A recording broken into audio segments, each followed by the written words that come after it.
Jaya Sriman Narayana.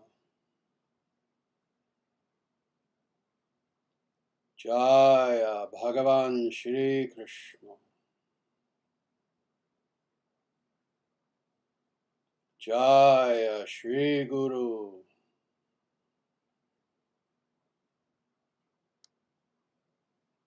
Sanatana Dharma Jayate.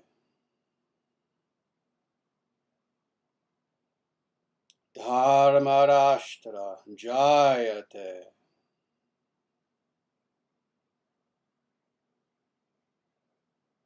Surya Vangsha Jayate.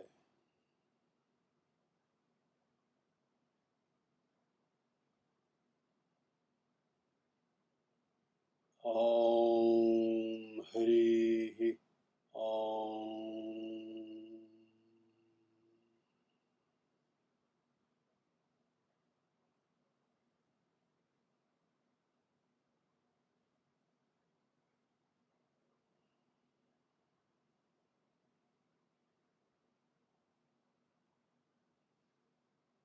Namaste, everyone. It is absolutely my pleasure to be here with you this evening for our Monday night Satsangha live stream. And we're going to be doing something very nice, very special this evening. And that is that we're going to be looking at several verses from the Vishnu Purana, a very, very important work. And the title of the talk today will be The Infinite Nature of Vishnu. But before we jump into that, just a few very quick things that I want to say. First of all, again, just to reiterate, I've been talking about our new book in the last several live streams. And it's an interesting thing, actually, for those who don't know. This is our brand new book. It's called Principles of Perfect Leadership, and this just came out, maybe 3 weeks ago, roughly, something like that. And it's now available both in print version, but in Kindle as well, Kindle version. And just to reiterate, in fact, it's interesting, maybe 90 seconds before the live stream began, I checked the stats to see how the book is doing. And once again, as I've said, this new book is selling more than all of our other books combined still. And not just by a little bit. It's not like, it's selling 1 or 2 more copies in comparison to all of our other books combined. No, it's selling like 3 or 4 times more than all of our other books combined. Again, I just checked about 90 seconds or so before the live stream. So it's not surprising. It's a very happy thing to be able to report. But at the same time, I'm not surprised in any way whatsoever. Indeed, this is the reason why I wrote the book, is because, as I've said for many, many decades now, for many years, in many different venues, both in print but in talks as well, there has been an absolute vacuum. There has been an absolute lack of leaders in the world until recently.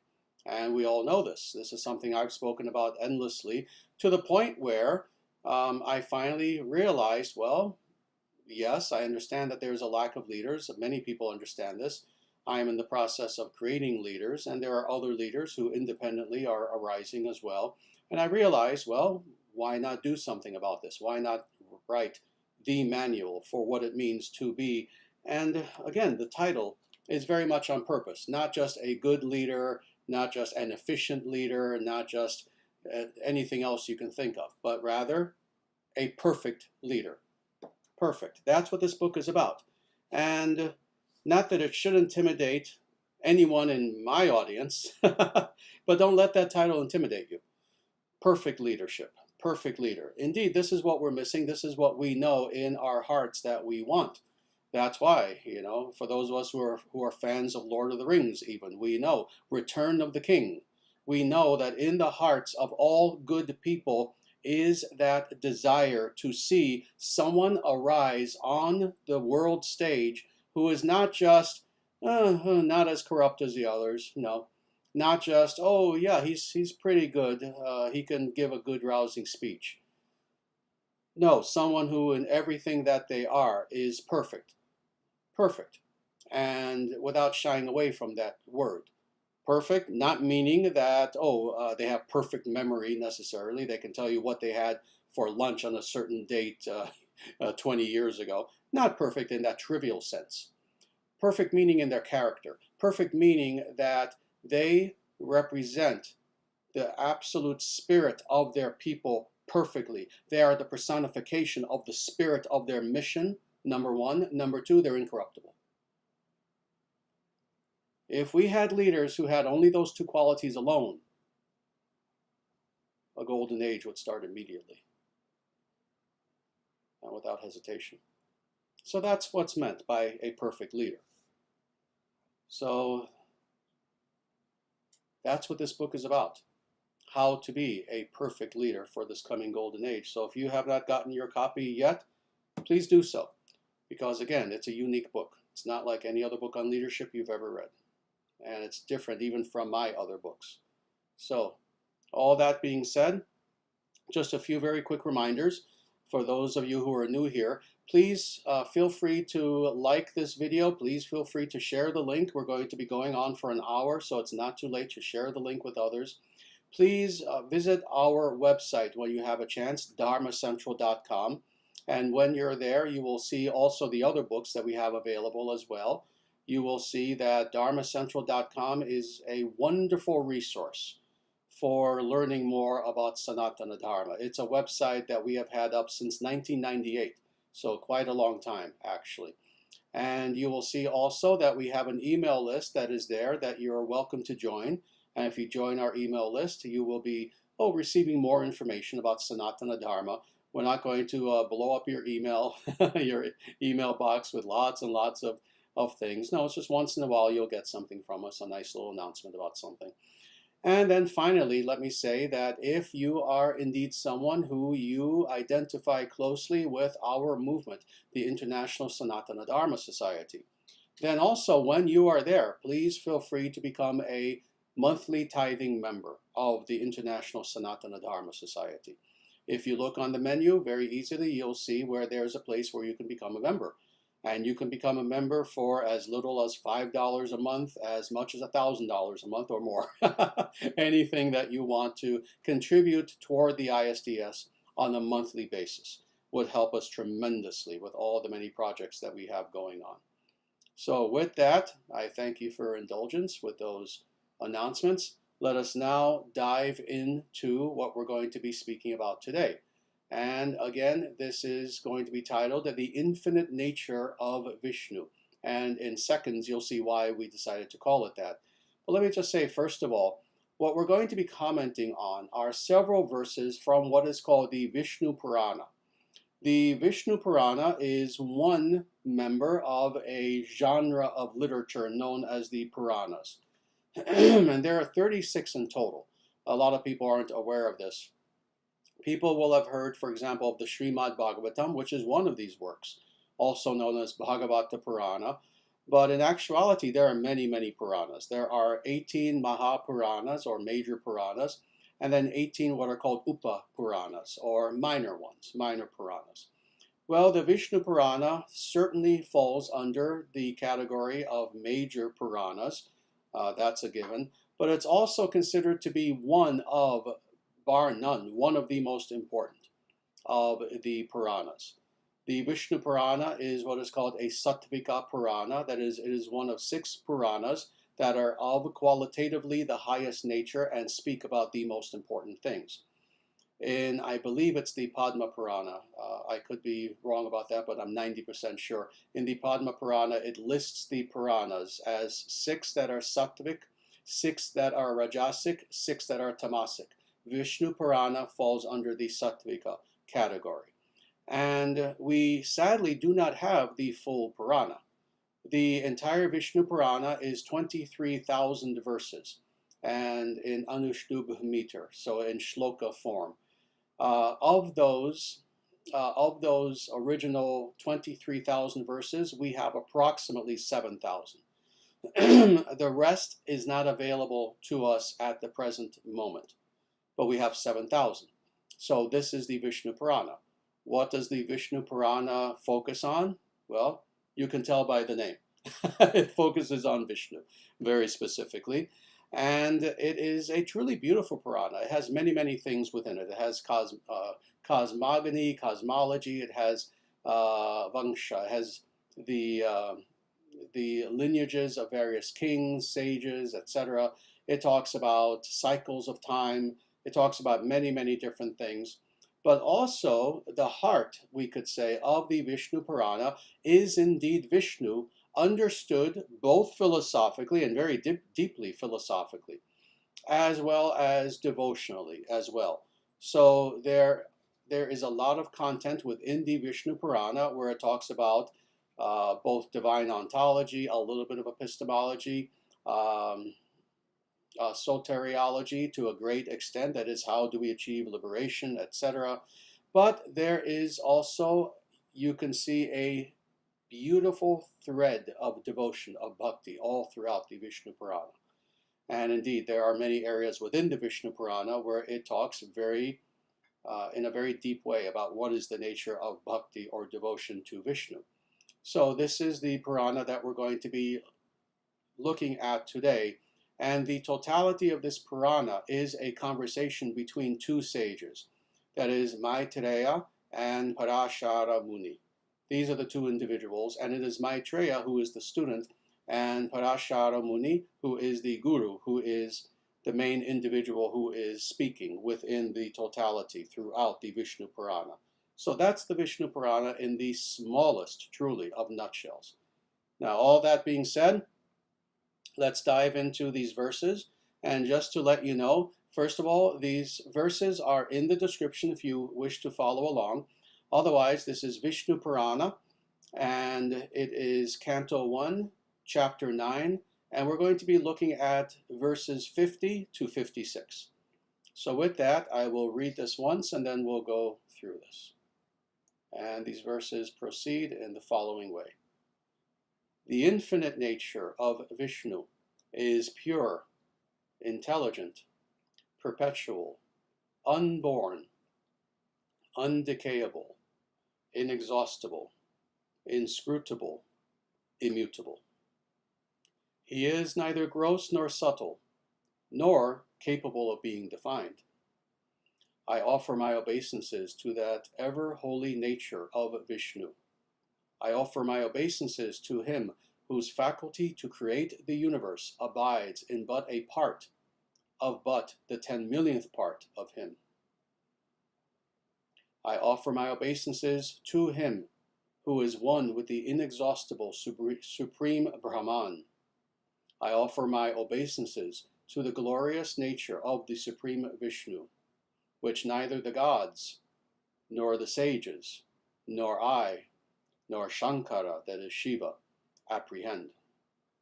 I offer my obeisances to that nature of Vishnu which the yogis, after incessant effort, effacing both moral merit and demerit, behold to be contemplated in the mystical monosyllable Om.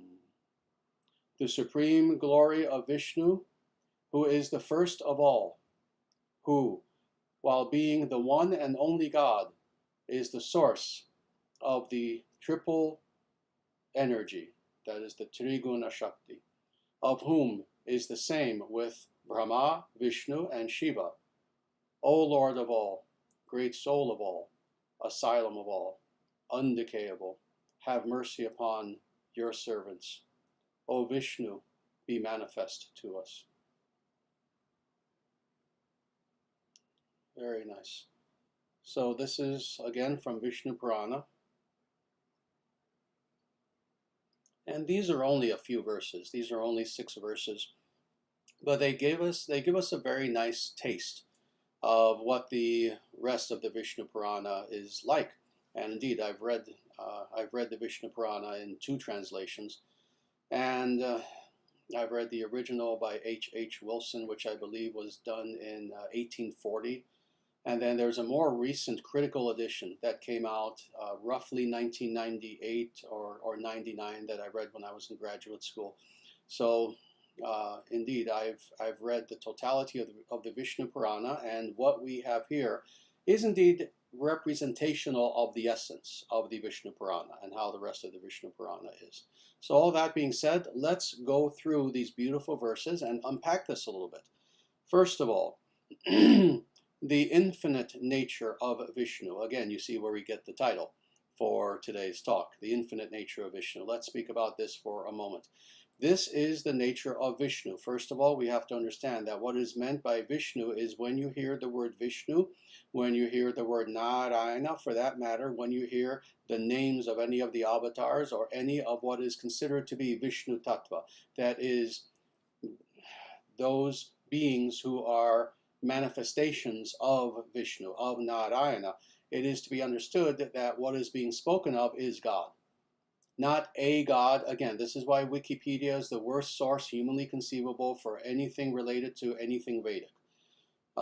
Vishnu is not one of the gods of Hinduism. Vishnu is not a god of India, etc., etc. No, when you hear these names, you should always be thinking in your mind, whatever is most comfortable for you. I have no difficulty with the word God. I use God all the time, or if you want to speak of the Supreme Absolute, etc., that than which nothing is higher. This is what is meant by Vishnu, and this is a clear indication of this from the very beginning. The infinite nature of Vishnu. See, everything has a nature. Indeed, it's interesting.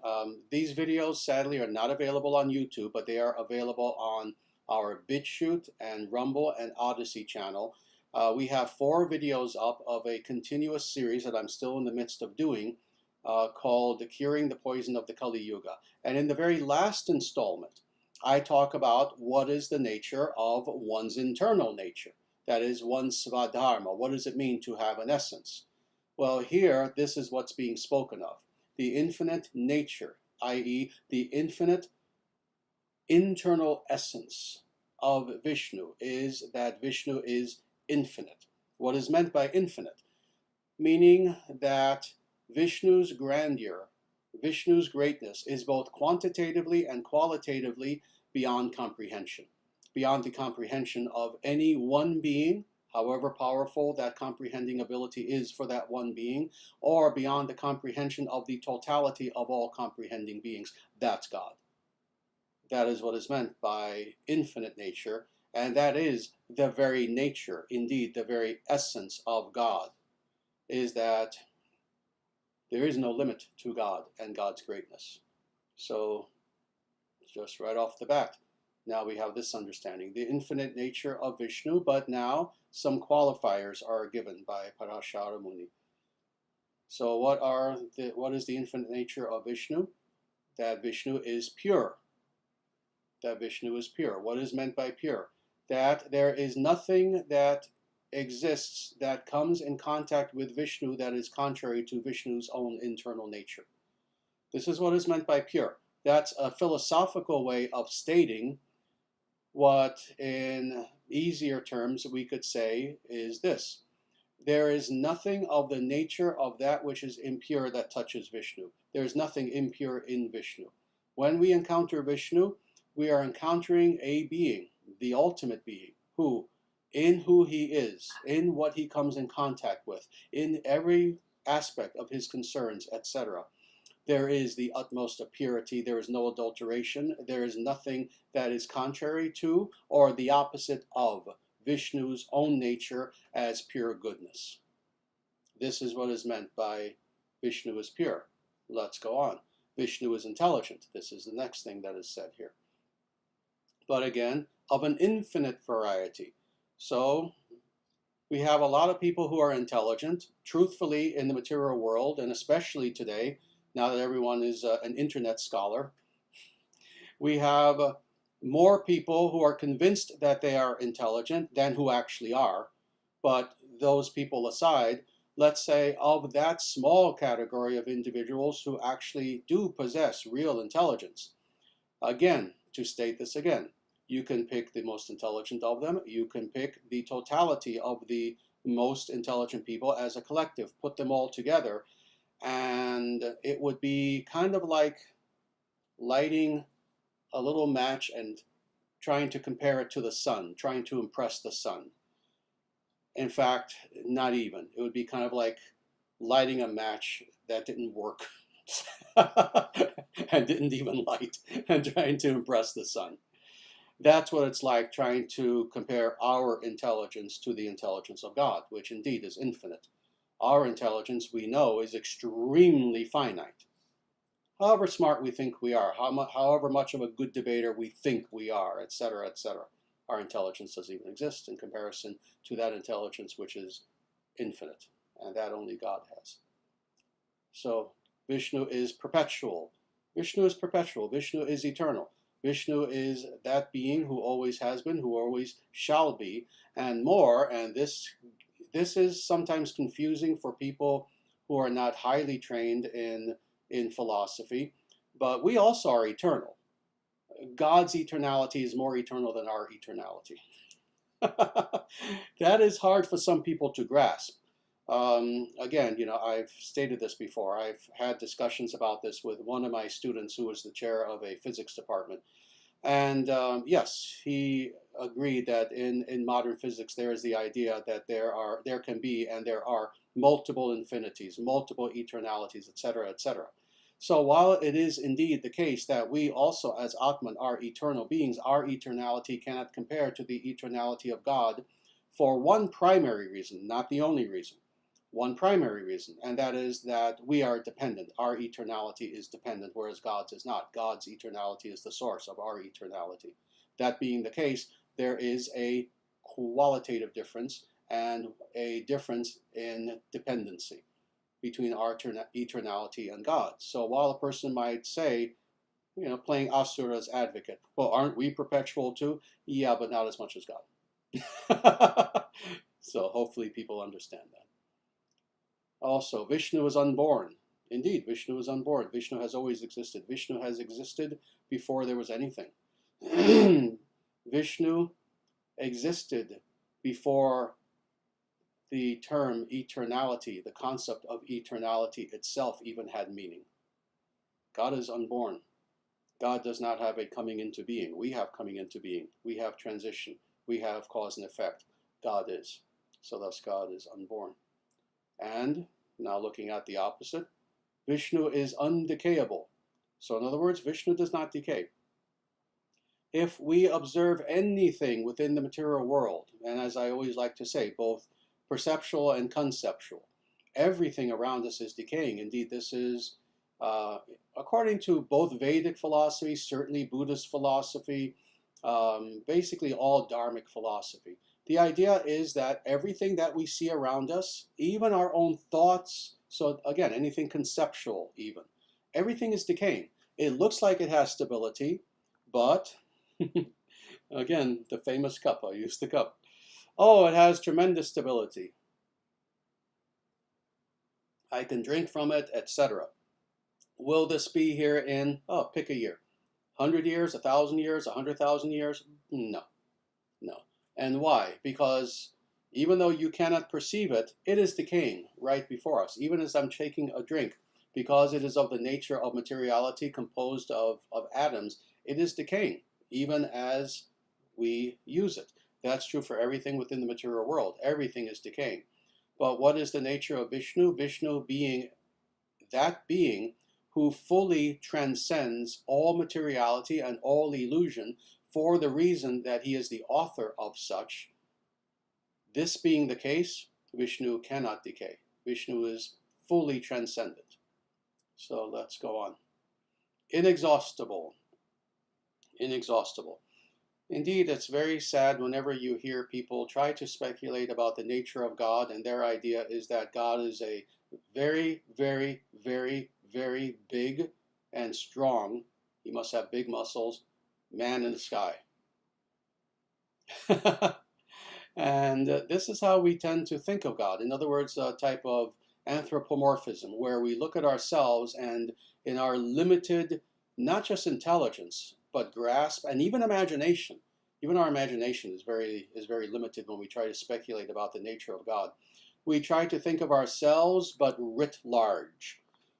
Again, we will put a number. Oh, someone like me, and then you have a number. 100,000 times more strong. a billion times, and you just keep going on and on, hoping that you'll hit the right number.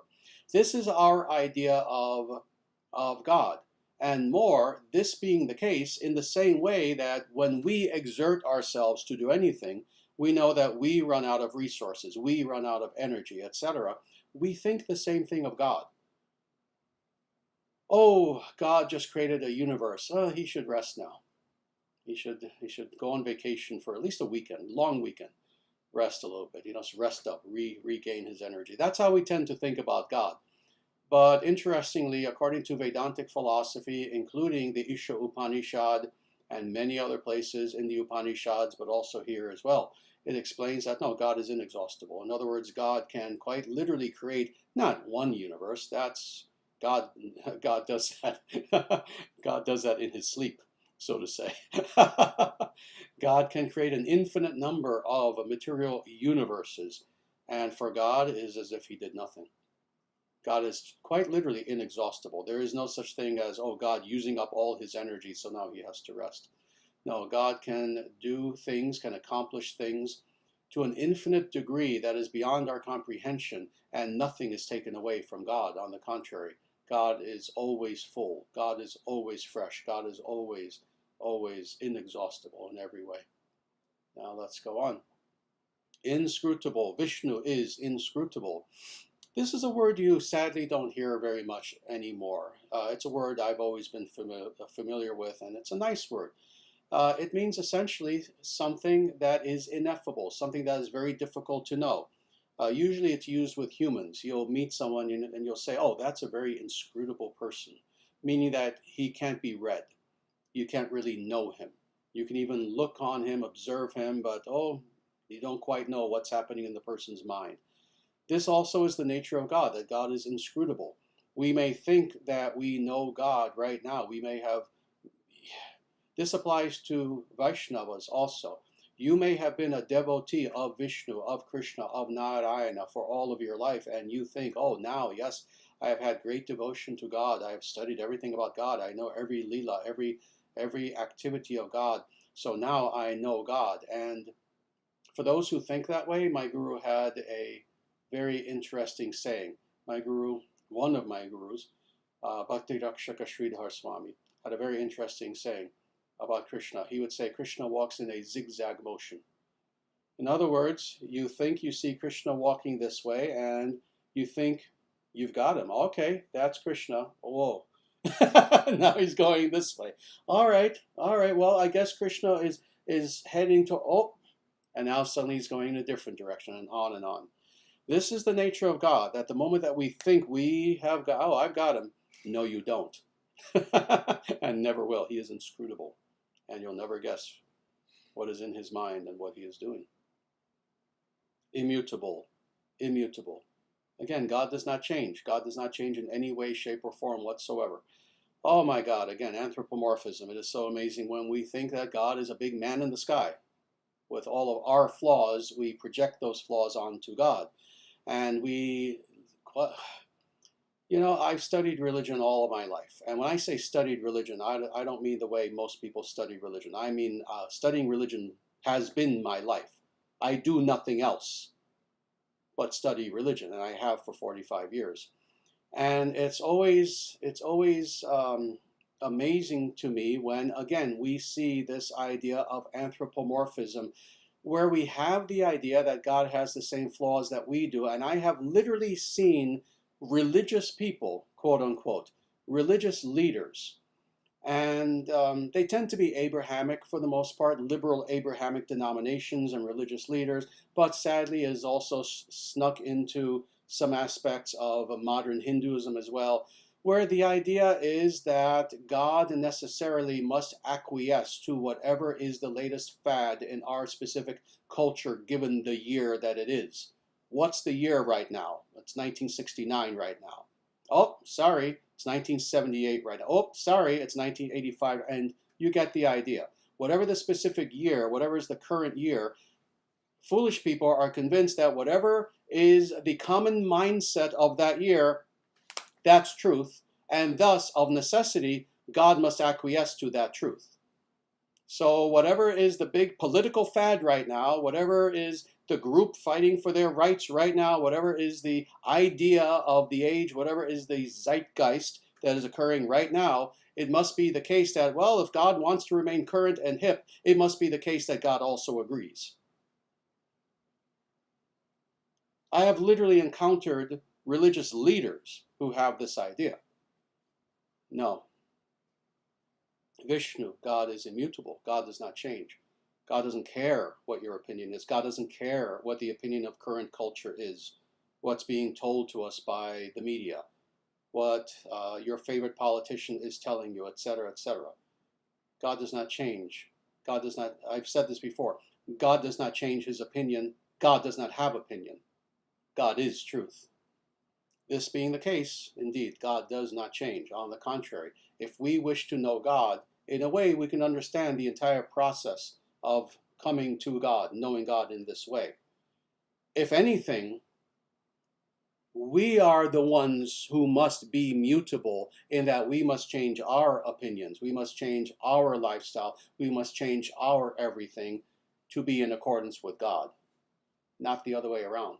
God is not going to accommodate us ever. God exists only for truth.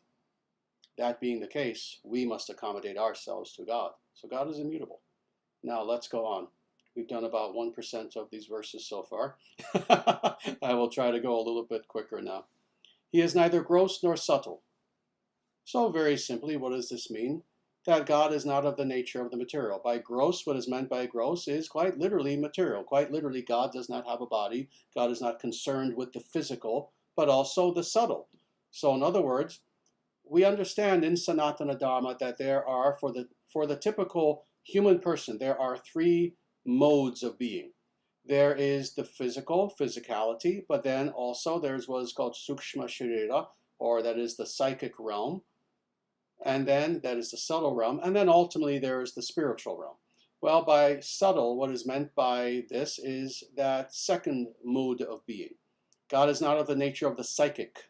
God is not of the nature of subtle energies, new age sort of energies, vibes, etc. No, God is not of the nature of this either, what to speak of the physical. Rather, God is the nature of the transcendent. Nor is Vishnu capable of being defined. Indeed, indeed, this is the nature of the infinite, that the nature of the infinite is such that the finite cannot know the infinite, and what to speak of using those tools that are finite. God cannot be defined by mere words alone. Rather, the way that we know, the way that the finite knows the infinite is by the mercy of the infinite. So indeed, God cannot be defined. And now Parashara Muni says, I offer my obeisances to that ever holy nature of Vishnu. And this is a sentence, and I will talk about this for a moment. Why is this sentence important?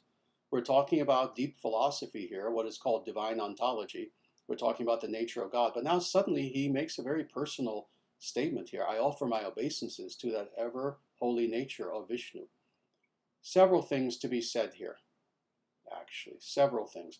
First of all, this is indeed what I call the bhakti element. This is not just anyone saying this. This is a rishi. Parashara Muni is his name.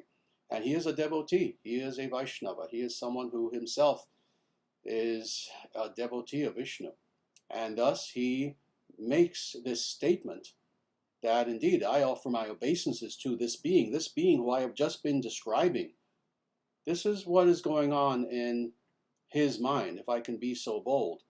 He's describing how wondrous is the nature of Vishnu, and now he has to just stop and say, I offer my obeisances to this being. I offer my obeisances to this being. I offer myself to this being. That's the first thing that's of importance. But the other thing is, he says, to that ever holy nature of Vishnu. So he's also talking about this term that I've used before, very technical term, Vishnu Tattva. So he's talking about Vishnu, but also he is talking about the very essential nature of who Vishnu is. So very important distinction that's here, but now let's go on. I offer my obeisances to him whose faculty to create the universe abides in but a part of, but the 10-millionth part of him. And Each time I've read this in the past, I've always found this humorous because in a way it's meant to also be, it's profound to the point where it kind of has to be humorous in a way. This goes back to what I was saying just about 3 minutes ago. For Vishnu to create a universe is so effortless that this is what Parashara Muni is saying here. That for God to create a universe takes nothing for him. He uses a part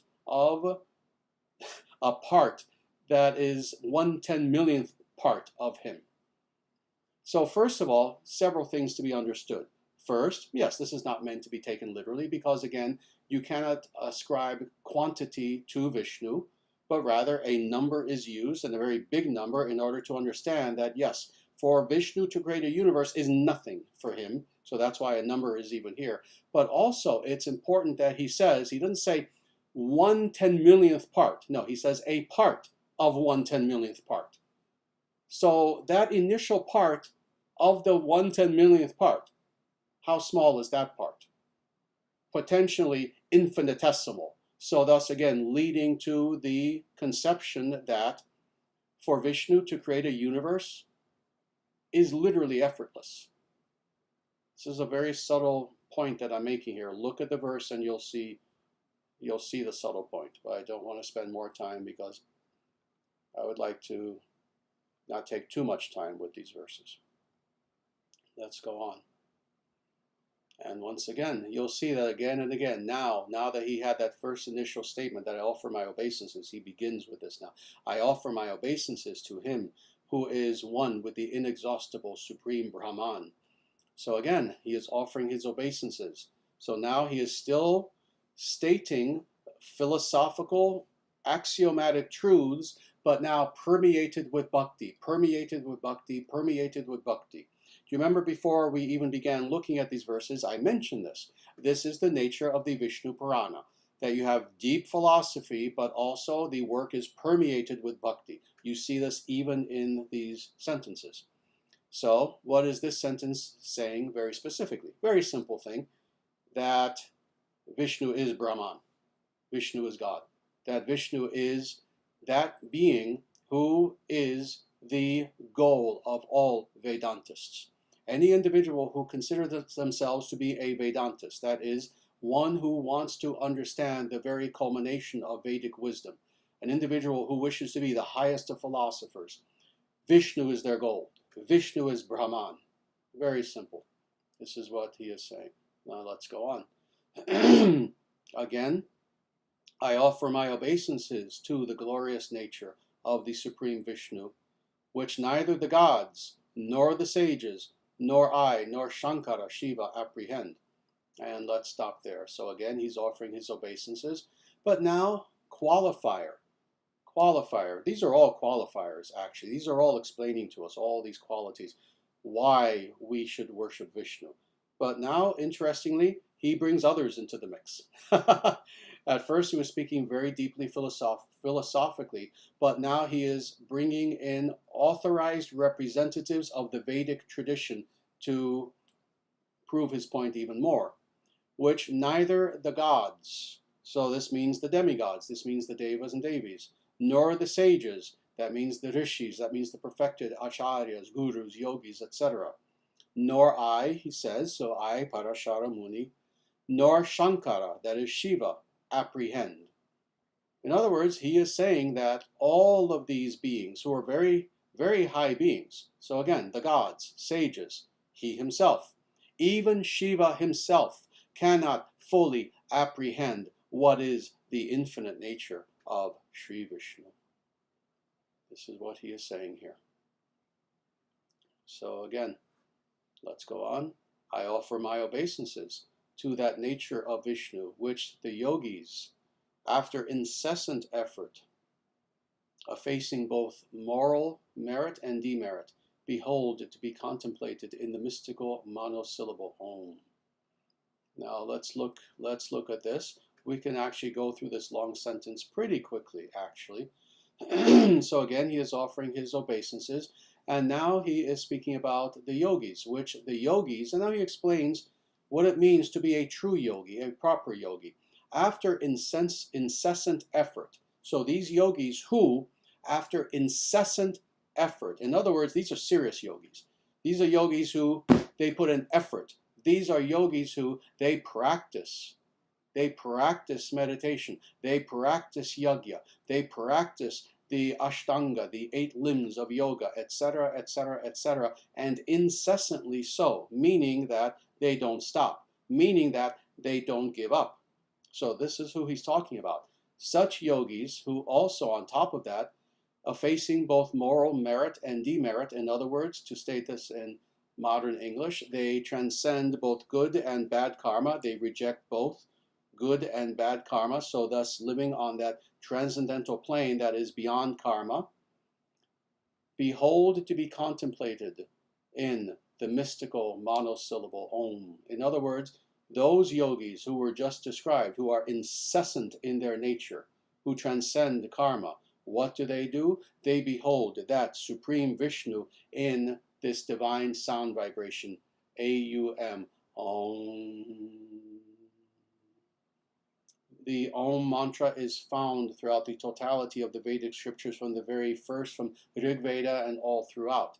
And it's understood that this is the sound representation of God. So what Parashara Muni is saying here is that indeed that very Om itself is non-different from, not this one, not that one, not choose whatever God you want, no, Vishnu and Vishnu alone.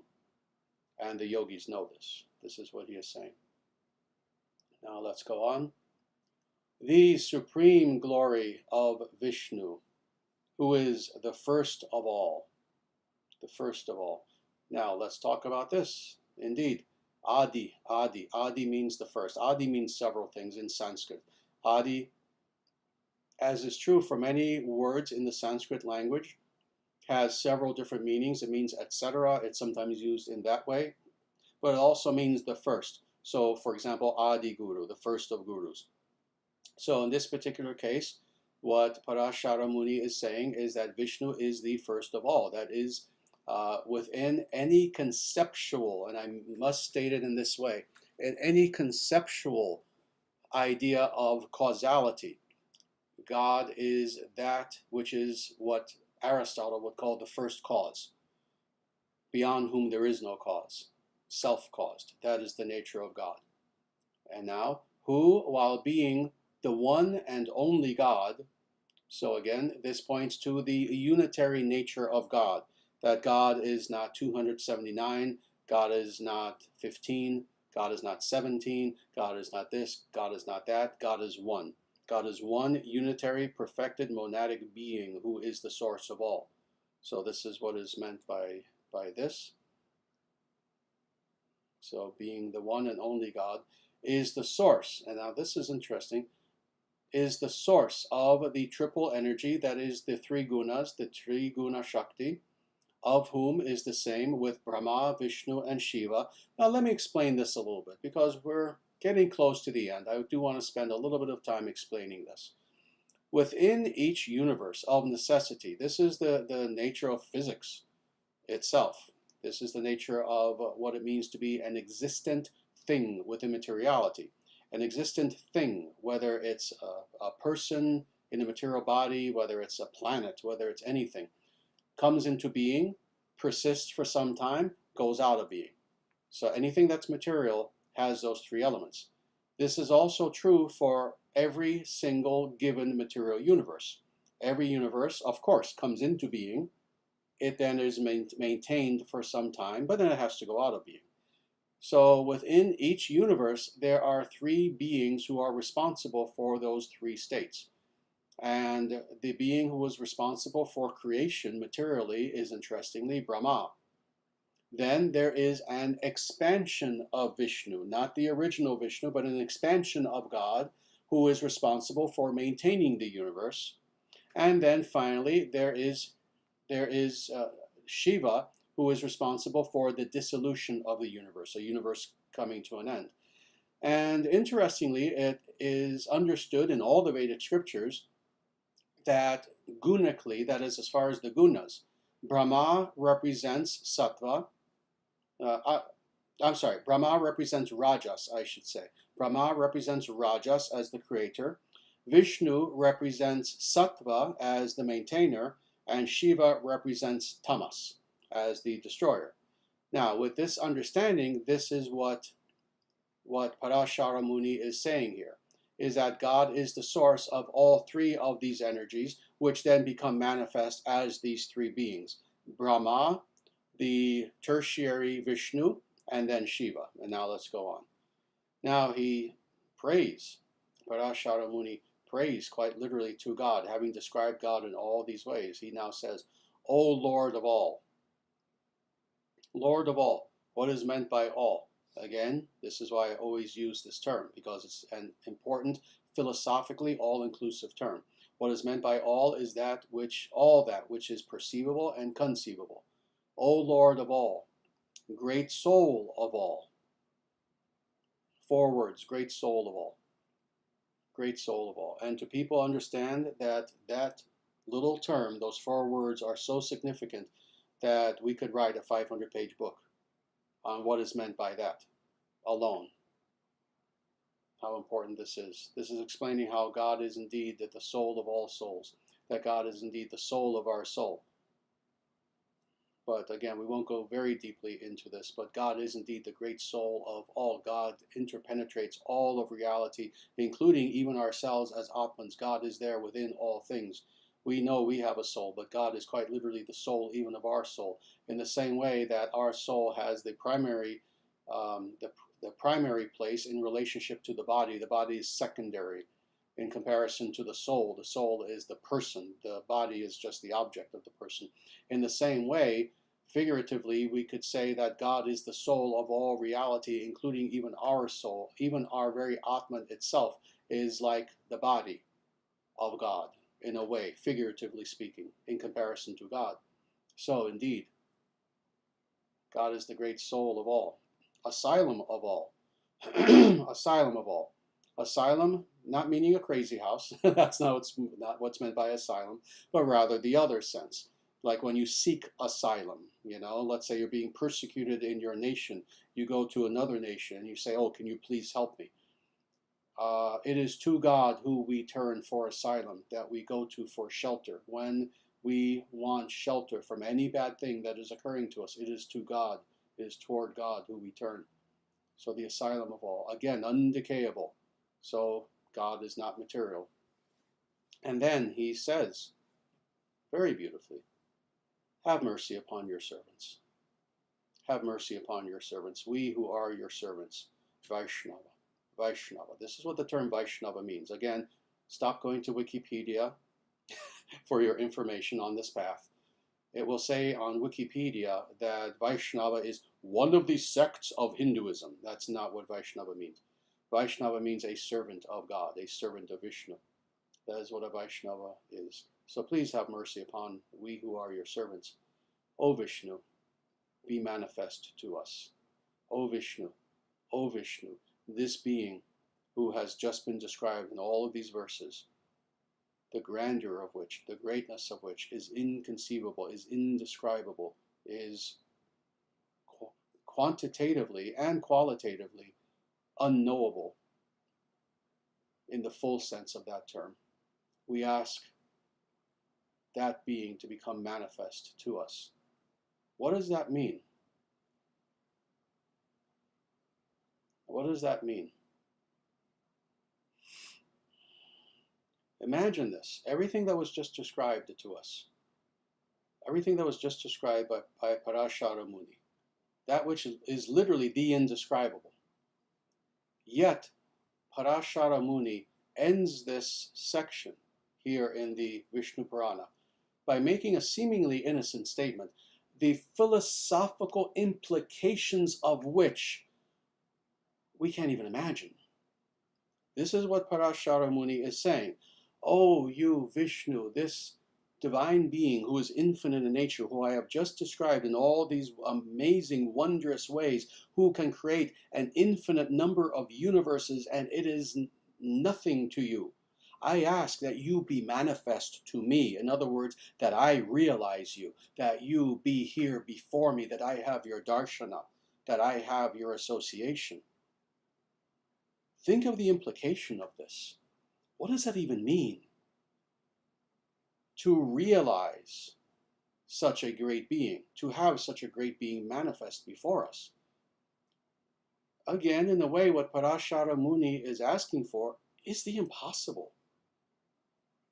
It is the impossible. It is kind of like one of us saying, oh, the totality of all matter within this given universe, every planet, every person on every planet, every mountain, I ask that you put all your weight on the palm of my hand, please. Really? What does that even mean? In a way, that's kind of what Parashara Muni is saying here. This being who I've just described, who is indescribable, I ask you that you please be manifest before me.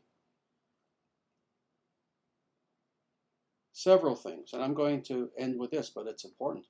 Several things. First of all, this gives us some idea of the amazing grandeur of what it means to be a spiritual seeker. What are we seeking? This is what we're seeking. Not fun and games. Again, not games. Not playing games with religion and spirituality. Oh, let me see how much I know, and let me impress others with what I read on Wikipedia. No. This is what we're looking for. That being who is indescribable will be manifest to us. We're asking for the impossible. Logically speaking, we're asking for the impossible. And yet this is the nature of God consciousness, and this is the nature of the Vedic way, and this is the nature more than anything of the very grace of God himself, is that he has the ability to make himself known to us. That which is beyond our ability, that which is logically beyond our ability. Again, take all matter in creation and put its weight on my palm. That's an impossibility. What is beyond our ability is not beyond the ability of God. So thus, by the grace of God, indeed, we can know this being who was just described in all these verses, how great as he is. And indeed, the infinite would not be the infinite if he did not have the ability to make himself known to the finite. And this also is the nature of God, that even though it's beyond our ability to know him, it's not beyond his ability to be known by us. So this is the project that we are engaged in. This is our enterprise. This is the enterprise that we are presently engaged in. It is indeed to do everything, take everything that we are with our finite capacity, and to know that being who is infinite. So this is why, again, when I repeat this again and again, you want to be spiritual, you claim you're spiritual, don't play games. Don't try to impress others. Don't look for that which is of no importance, thinking it's spiritual. Oh, I want to open up a chakra and have a really, really cool experience. Don't play games. Rather, do exactly what Parashara Muni here is saying. Know the infinite by having that infinite make himself manifest to you. How do we do this? There is a path. There is a way. It's called Sanatana Dharma. It's called the eternal natural way. This is what I present to you here every single week. How can you know that infinite? Practice this path in every way. Take this path seriously. Read about this path. Read these books. Read these books that are right here behind me. Sanatana Dharma, the eternal natural way. Living Dharma, the introduction to Sanatana Dharma, and on and on and on, and many, many, many, many, many dozens of books that are coming. Continue to watch these videos. Join our Discord server and humbly and sincerely associate with our devotees who are there. Don't go there to impress anyone. Trust me, you won't. You don't know my students. You're not going to impress them, whoever you are. But rather go there with humility and sincerity, and ask questions, and sincere questions, and learn, and learn, and more than anything, practice. Practice this path in your daily life. That means quite literal sadhana. That means do meditation each day. That means have a nice little home altar and do a puja each day. That means do all of the all of the requisite sadhana activities that are there, but it also means manifest Dharma in your life when you are at work, when you're driving your car, when you're playing with your children.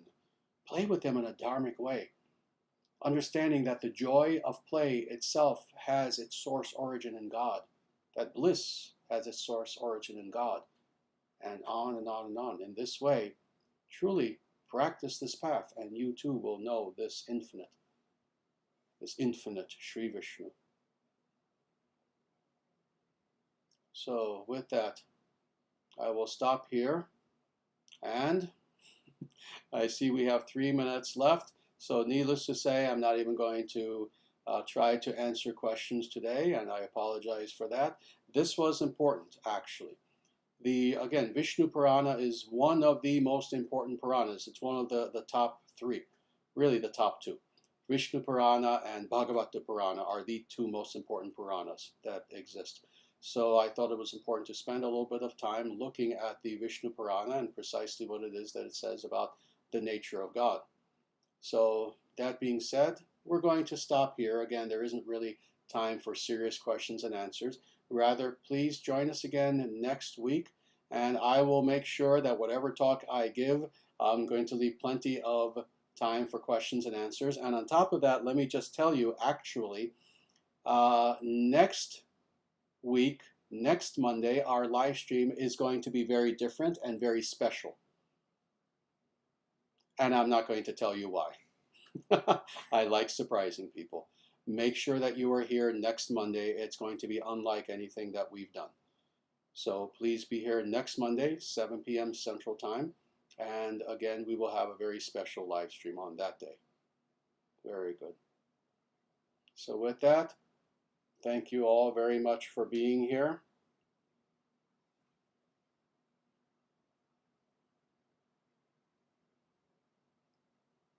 Jaya Sriman Narayana.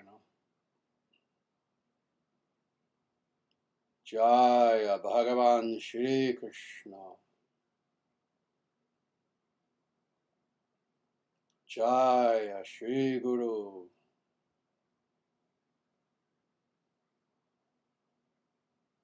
Sanatana Dharma Jayate. Dharma Rashtra Jayate. Suryavansha Jayate. Victory to Sanatana Dharma, the eternal natural way. Victory to the Dharma nation and the many Dharma nations that we are about to see manifest on our planet in the immediate future. Victory to the Solar dynasty, the source of all true rulership upon this earth. Evam bhavatu. May such victory be so.